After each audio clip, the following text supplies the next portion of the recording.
Namun dengan nama toleransi, yang dibungkus dengan toleransi, hari ini muslimin dipaksa atau diharuskan untuk berealitas dengan orang-orang non-Islam dari perkara-perkara agama mereka.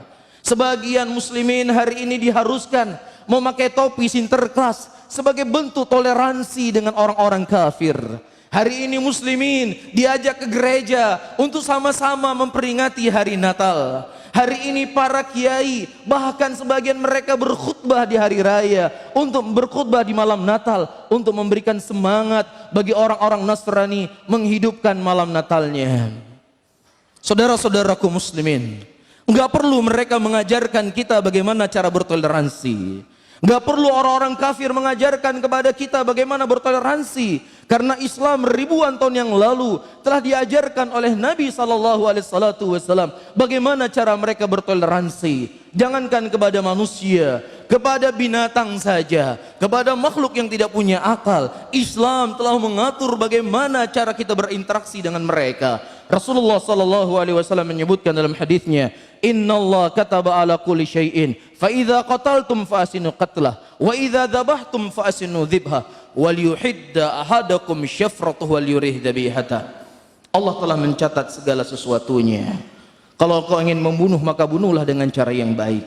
Kalau seandainya engkau hendak mau menyembelih seekor hewan, maka hendaknya kalian menajamkan pisau-pisau kalian agar hewan yang kalian sembelih itu bisa mati dalam keadaan tenang. Orang-orang yang hari ini mengajarkan muslimin bertoleransi, orang-orang menganggap hari ini muslimin intoleransi untuk menyembelih seekor hewan saja. Mereka belum becus, dia tusuk besi dari tempat keluar kotorannya hewan sampai ke mulutnya, dalam keadaan hewan masih hidup, dibakar hidup-hidup. Kemudian kamu mengajarkan kepada kami bagaimana cara bertoleransi. Bagaimana mereka hendak menyembelih seekor sapi, diikat sapi di sebuah kayu, kemudian dibiarkan dia berguling-guling, kemudian dipukul beramai-ramai. Kamu mengajarkan kepada kami bagaimana cara bertoleransi. Ribuan tahun yang lalu Nabi kami sudah mengajarkan kepada kami hal yang seperti ini.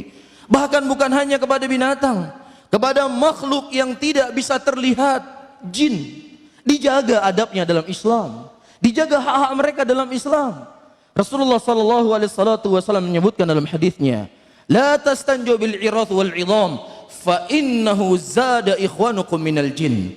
Jangan engkau mencebok, mencuci kotoranmu dengan tulang belulang, karena sesungguhnya itu merupakan makanan saudara kalian dari jin, makhluk yang tidak bisa dilihat.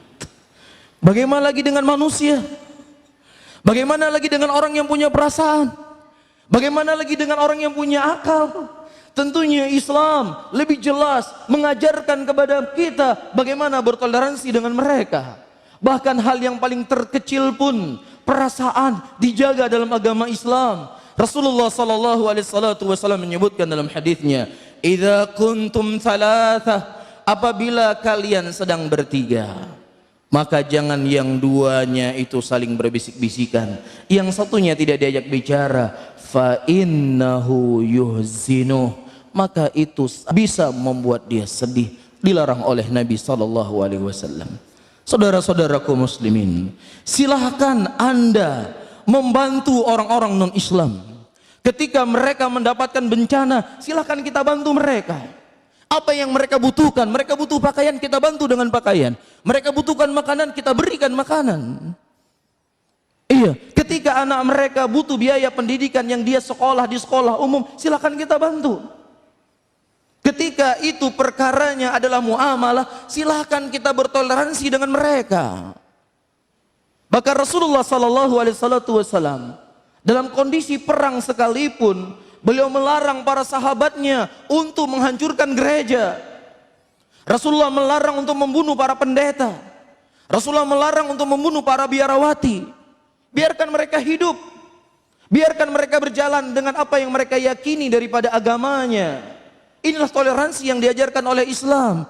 Tetapi ketika muslimin untuk sama-sama ikut merayakan sebagai bentuk hari rayanya mereka, disinilah kita butuh pembatas. Disinilah kita butuh sikap al-bara'ah. Media Sunnah Aceh.